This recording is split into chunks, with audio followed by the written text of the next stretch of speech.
within 45 minutes, credit had been claimed by a group called the Resistance Front, which is a well-known proxy for the Lashkar-e-Taiba based in Pakistan, in a place called Muridke, and the Resistance Front not only made that claim, but went on to reiterate that claim 24 hours later on their official website.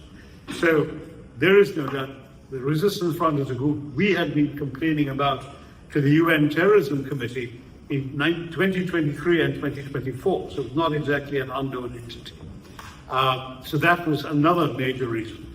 And then, of course, our intelligence people are no fools. They collated the CCTV footage and identified at least 3 of the perpetrators, 2 of whom, by photographs, they were able to identify the names of them because they've been involved in previous terror attacks, were indeed Pakistanis. One was a Kashmiri who had been known to have exfiltrated the language the police like to use into Pakistan for training, and who had clearly been sent back to do this dirty deed. So I want to show you, number one, that India is a responsible state that wouldn't have done this without being 100% certain that it knew what it was responding to, but equally that it did so in a very measured way and only targeting terror sites. The second argument that the Pakistani delegations have been using is, we're also victims of terrorism, and poor beloved says, I lost my mother to terrorism as well. And I feel deeply sorry for the young man. He should not have had to lose his mother to terrorism. But we didn't create that problem. That problem was created in and by some of the very elements on whose behalf he's speaking now. The Pakistani ISI that created these terror groups to serve the purposes of their policy towards Afghanistan and towards India. They are the ones who have based, trained, armed, financed, equipped, and deployed these terrorists for 37 years. So it's a bit much, I'm afraid. It's very sad, but at the same time, it's as Hillary Clinton rather memorably said a dozen years ago when she was Secretary of State to the Pakistanis, you cannot breed a nest of vipers in your backyard and expect them only to bite your neighbors. So unfortunately, the old story of Dr. Frankenstein, build a monster that escapes your control. One faction of these radicalized Islamist fanatics decided Pakistan itself wasn't Islamist enough for their taste and turned against the ruling establishment there, and that's why some of these killings in Pakistan have been happening. So we sympathize, but we obviously would ask you to look at where the problem originated. So I'll stop there just to give you broadly the contours of these 2 issues. I'm very happy to take questions, comments, pushback, reactions, issue clarifications, whatever you like about it. Chris. Thank you so much. Please.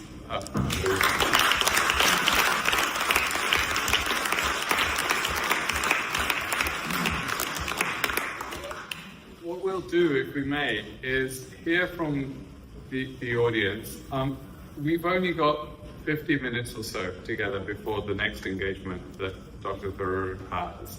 So if I can encourage people to keep questions, keep it to questions rather than statements, and keep them as short as possible. Before that, I do want to just say a huge thank you to the 1928 Institute, which has curated this event, one of many events of real top quality that they do. They are the descendants of the Indian League, which your father... No, my father wasn't old enough for that. It was founded by a man called V.K. Krishna Menon. Yes. And my father subsequently helped Krishna Menon to found something called the India Club, which sadly died last year, which was on the Strand, where, impecunious Indians, especially Indian journalists, were able to get a cheap Indian meal and beer in the Strand from 1949 and thereabouts till last year.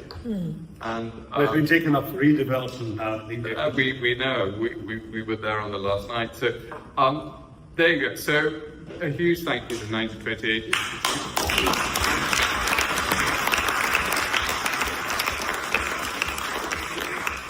I'm an advisor, but I really haven't seen anything like it in Britain. So long may this continue. Right, so questions. Please tell us who you are and what you do. Gentleman there put his hand up first, so please. Good evening, Dr. Tharoor. My name is Vinod. I'm a Kashmiri pundit, and I also run the APPG for British News. You also run the APPG for British News from a secretariat point of view. Wonderful. Right, so this topic about Pahalgam is very close to me. Right. Having been born in Kashmir and having seen the whole 80s and the 90s. My question to you is, has General Munir dealt a blow to the promise that India and Modi made post revocation of Article 370 and is now basically going to take Kashmir back 20-30 years? And the lead question is, what does it mean for the rehabilitation of pundits? So, What does it mean for the rehabilitation of pundits? You know, the rehabilitation of pundits. yeah. So can we have a couple more, and then you can handle them as a group? Dr. Tharoor, very eloquent as usual. My name is Raji Yadav. My question to you really is, why doesn't India adopt the first strike policy like Israelis do? If you know where they are, you know what the intention is, why wait? So I know that Lord Seagull wants to ask a question. Could you hold on for a sec? I'll ask for yes, ma'am. Yes. Hello, nice to see you again. Resham Katacha, Director of the Conservative Friends of India. Do you see peace with Pakistan in our lifetime, and how does the influence of China complicate or influence that peace and the likelihood of that happening? Okay, so I'll take them in that order if I may. Kashmiri pundits, I not just sympathize, I empathize. I was married to a Kashmiri pundit. My late wife, her own family was displaced in 89 to 91 when there were these threats against Kashmiri families by the terrorists, and the government and the police were unable to extend protection to every family in these villages. And I have visited her ancestral home and seen the ruins. It really is a very sad situation in Kashmir, going back precisely to the time that I mentioned when the Mujahideen freed from the Soviets, having departed from Afghanistan, turned their attention to India. So there is a genuine problem because a large number of Kashmiri pundits were scattered in places in the state but outside the Kashmir Valley, which was their ancestral lands. A large number are settled in Jammu now, and some remain in essentially refugee camps, really camps for internally displaced persons. There are many who've simply gone off and made their lives in other parts of India or abroad, as you have done, and who ultimately no longer nurture a hope of going back. But we have insisted on the principle that those who want to go back should have the right to go back. And indeed, I might add that many Kashmiri Muslims are of the view that their state is impoverished without this large presence of Kashmiri pundits. I accompanied my late father-in-law to the Hazratbal Mosque to visit as a tourist, and many came up to him and said, "We want you back. The place is not the same without you." There is a certain sense within Kashmir, across religious divides, that people need to be together again. I think that's certainly the view of the people in power today, but there's understandably a lot of hesitation on the part of Kashmiri pundits to risk going back, as long as every time there seems to be a lull and normalcy, something like this happens, as Pahalgam did, and then they hesitate. So the principle remains, they have a right to return to their homelands, and very often, in fact, their own homes, which have now been demolished, but the land is there and they can rebuild it if it's safe enough to do so. But many of them don't feel it. There are some Kashmiri pundits who remain. Now, I don't know if you know Professor Amitabh Mattu, for example. His mother, who was a teacher, chose to stay on there. So people like that who have never left the valley, never left Sri Lanka, but they are a very minuscule minority, sorry to say. But the answer remains, there can be no grand plan for them until they feel safe enough to participate in a plan of resettlement and return. The second question was on Israel. Yeah. And the answer very simply is that India, as I said, doesn't want to be seen as instigating a conflict. I mean, we really are the land of Mahatma Gandhi. It was striking that every delegation that went abroad, in every country in the world, there is somewhere or the other a bust or a statue of Mahatma Gandhi. And we made it a point to pay floral tribute to the great man because, we want the world to understand we didn't start this problem and we have no intention of starting a conflict. It's a pity that the Pakistanis will not leave well enough alone. And if they do something, we're not going to turn the other cheek. I remember making a speech saying that, Mahatma Gandhi did, after all, use nonviolence to overcome colonial oppression. So he would not have wanted us to live in fear or live in subjugation or live in terror. And he would have wanted us to stand up against that. But ultimately our instinct is one of peace. I think it's extremely unlikely that even the present Indian government, which prides itself on being a tough government, I don't think even they would initiate the first strike action against Pakistan. But by doing what they did at the beginning of what we call Operation Sindoor, they did signal we know where you are. And the precision of some of these strikes, there's a 200-acre compound in the heart of a congested city in Muridke in Pakistan, and the Jaish-e-Mohammed compound in Bahawalpur, where our chaps were able to hit not just the compound, but a specific building within the compound known to host their headquarters. And that sort of precision must have been a bit of a shock to Pakistan. I have no doubt they'll rebuild these buildings again. I mean, how much damage can you do that can't be rebuilt in 6, 7, 9 months? But the message, nonetheless, we hope has been conveyed. The third question was on Pakistan, India, the Chinese factor. I think we've got to be very honest about this. There is undoubtedly a China factor. There is, first of all, the undoubted fact that China has a very big stake in Pakistan, bigger than it used to have.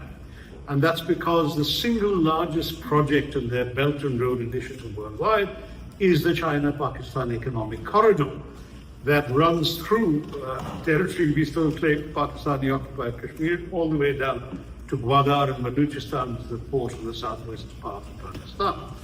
And if you realize that in the old days, goods destined for Western China had to come from the Suez Canal and the Straits of Hormuz all the way past India, around India, into the Straits of Malacca, through into the South China Sea, unload in Southeast China in Guangzhou or Shenzhen, and then go by road across the whole mainland of China to get to Western China. They are now able to save 95% of the time and 90% of the cost by simply unloading in Gwadar without doing any of this and just going up the highway into Western China directly. So China, in its own national interest, as it were, has a major stake in Pakistan. Secondly, the Pakistanis have now become far more dependent on China than they used to be. They used to balance their military dependence on both America and China. Now it's 81% of their defense equipment is Chinese. So they are significantly linked to each other. And there's no doubt our own military has announced that we were facing an integrated attack by Chinese equipment and techniques and Pakistani users, as it were. And so there was what's called the Chinese kill chain, which links radar and planes and missiles and trigger mechanisms all in one seamless web, and they can therefore strike with great speed the moment they see an Indian target and so on. And this I think became very evident during these 88 hours. The fact is our people were able to deal with it, and despite this, to penetrate these defenses and hit the 11 air bases that they did. So we came out of it all right, but we are now facing a new reality on the subcontinent. On top of that, we have our own bilateral problems with China. They have been, after many, many years of tranquility and growing trade cooperation, we've seen some belligerence since President Xi came to power. When he was visiting India in 2015, one of Mr. Modi's first visits, 14 or 15, he was actually visiting Mr. Modi in Ahmedabad when the PLA marched into territory that both armies used to patrol and stayed put, creating a crisis that rather affected the success of that visit. Subsequently, there was the Doklam incident in 2017, when the Chinese started building a road to a place that was completely uninhabitable, where not a blade of grass grows, so no shepherds needed to graze there or anything. The only possible purpose of encroaching on what we consider to be Bhutanese territory, to park a Chinese presence on Doklam, is that this peninsula, this plateau, overlooks the highway that links, the narrow highway that links India, most of mainland India, to the 7 northeastern states across Bangladesh, the narrow chicken's neck as it's called. And so the only logical reason is to be in a position to interdict that highway in the event of future military hostilities. Well, we hadn't planned on future military hostilities, but clearly some people in Beijing are. That's why they did this. The third episode was the nastiest of all, was in May 2020, late May, early June, when they again encroached on the disputed frontier with India, again on territory that both sides used to patrol, parked themselves and started establishing durable structures. Our soldiers went and said, what you're doing is supposed to have withdrawn and our turn to patrol here now. And these fellows were killed. 20 Indian soldiers and officers were killed in the brawl that ensued. And that led to a major freeze of the relations between India and China for about 4.5 years, which had just begun to thaw after the 2 foreign ministers and the 2 national security advisors and 2 sets of generals met from September and October of last year, and they were able to resume joint patrolling and once again come to borders with Vivendi. But that now has faced a further setback with what happened during Operation Sindoor. So I don't know the answer as to what the immediate future prospects of the triangular relationship are, but I think many in India are conscious that the Pakistan-China nexus is and represents for us a very serious factor on now both our borders, presumably at the same time. So it's a matter of some concern, as you can imagine, for a peace-loving nation that has no desire to disturb the status quo, but finds 2 neighbors that would like to disturb the status quo.